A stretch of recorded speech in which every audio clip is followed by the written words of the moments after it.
Good evening. In news this evening, an opportunity to address global climate change concerns.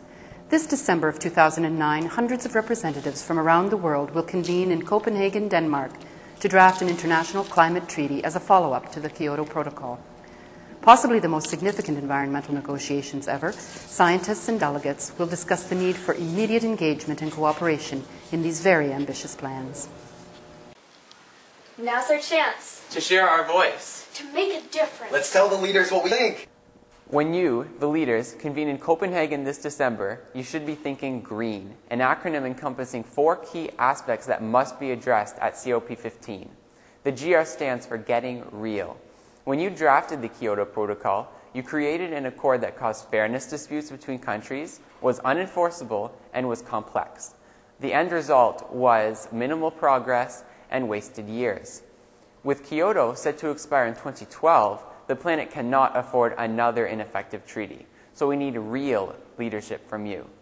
You must sign a fair and binding climate agreement that engages all of the planet's stakeholders, from developing countries to businesses to individuals and to youth.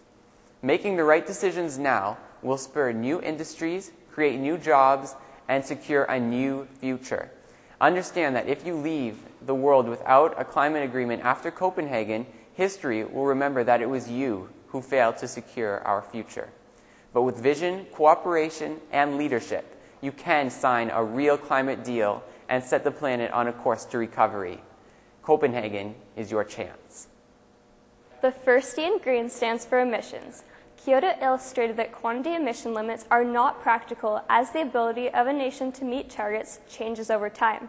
We need an internationally harmonized carbon tax that will penalize each ton of carbon emitted by businesses and individuals.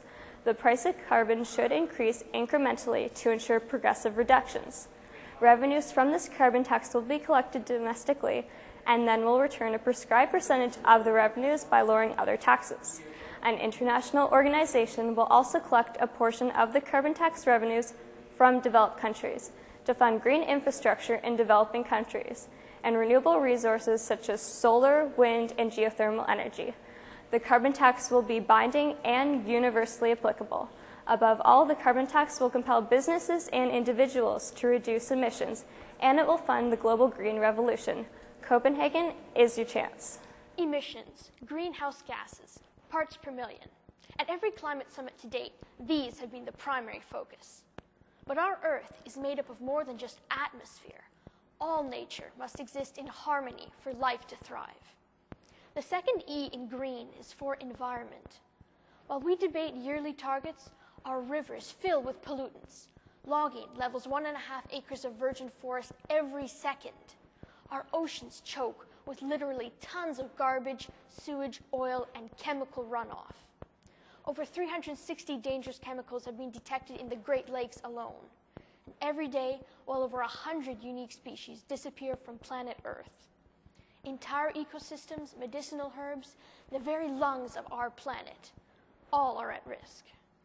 As our leaders, you must broaden your views. Don't form a treaty that focuses merely on fossil fuel emissions. We must enforce the preservation of all facets of nature.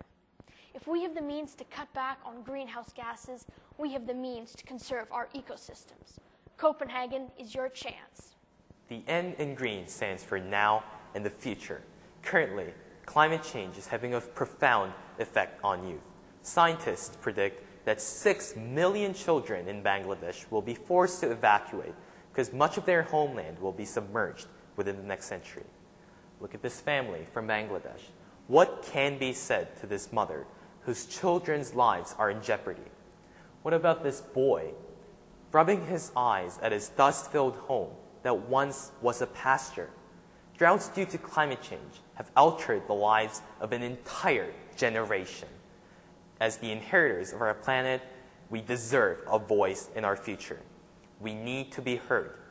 If the future is to change for the better, it must be with actions.